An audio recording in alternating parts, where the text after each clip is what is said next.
Come gather round, Miss Martha's got a story. Can't wait to hear where it all might take us this time. Everyone knows that treasure lies inside these pages. We wanna be hanging out with stories. Everybody wants to be there when Miss Martha reads.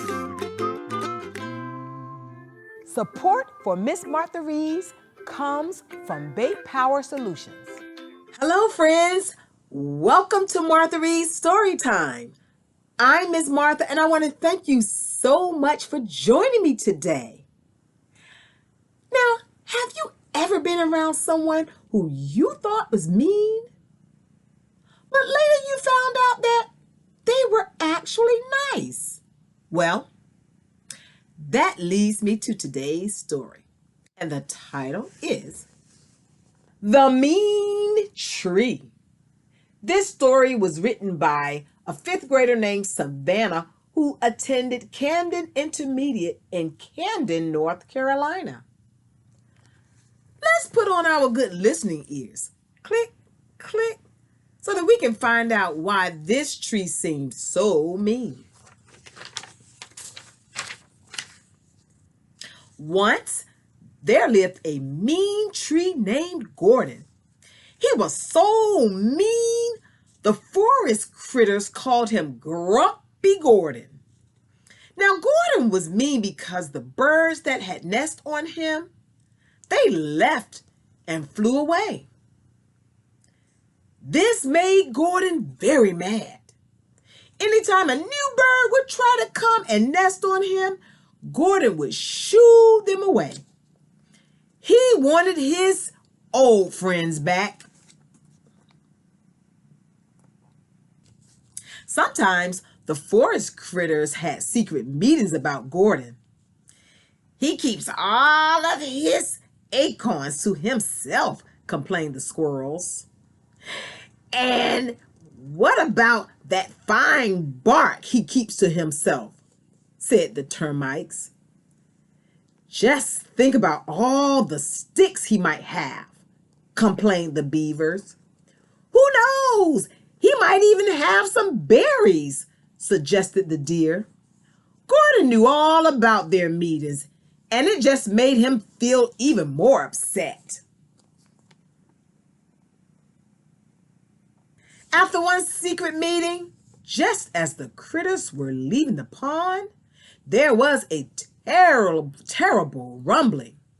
The animals all scattered. Gordon wished that he could run too.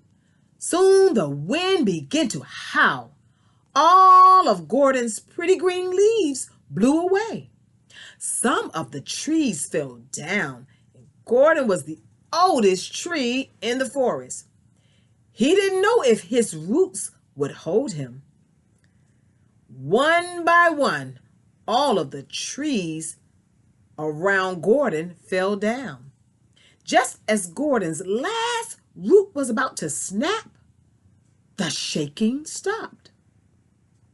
The forest animals slowly walked out of their hiding spots, looking around, wondering if the quake would come back. All of the animals stared at Gordon, the only tree left in what used to be a forest. Gordon looked down at the very bottom of his trunk, and he saw a little squirrel.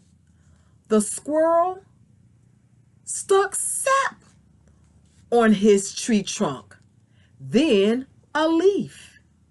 Soon, the other animals did the same. The deers, the beavers, bears, insects, frogs, even termites were all helping out. Finally, the animals were all done sticking Gordon's leaves back on. Gordon thanked the animals one by one. Gordon explained to the critters that he missed his friends and apologized for the way that he acted. The forest animals also apologized for always talking about him behind his back. Gordon said, "I barely even miss my old friends now.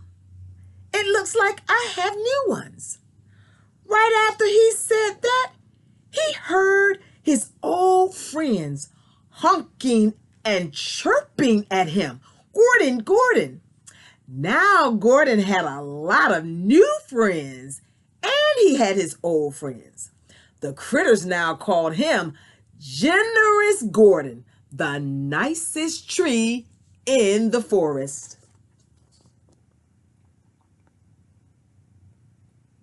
The end. What another awesome story. I love it. I love it. And you know what? Sometimes we think that someone is mean, but they might just be sad because they need a friend, just like Gordon did. Now, today I have a special guest. Can you guess who might be our special guest today? Can you guess who it might be? Wow, it's Gordon. Not just Gordon, but it's Generous Gordon. Can you say hi to Gordon? Gordon, can you say hi to our friends out there? Hello, friends. It's nice to have friends. Gordon, I am so glad that you are smiling again and that no one thinks that you are mean anymore. Thank you so much for coming out today to visit us for story time. And I will talk to you a little later, okay? Goodbye, Gordon. Thanks again. Good day, good day. Say bye. Can you say goodbye to Gordon? Good day, good day. All right. Friends, that's all I have for you today. But remember to practice your reading every single day to exercise your brain to keep it sharp so that you can be the best reader that you can be. Take care. Enjoy the rest of your day, and I hope that I'll see you the next time. Goodbye. Goodbye.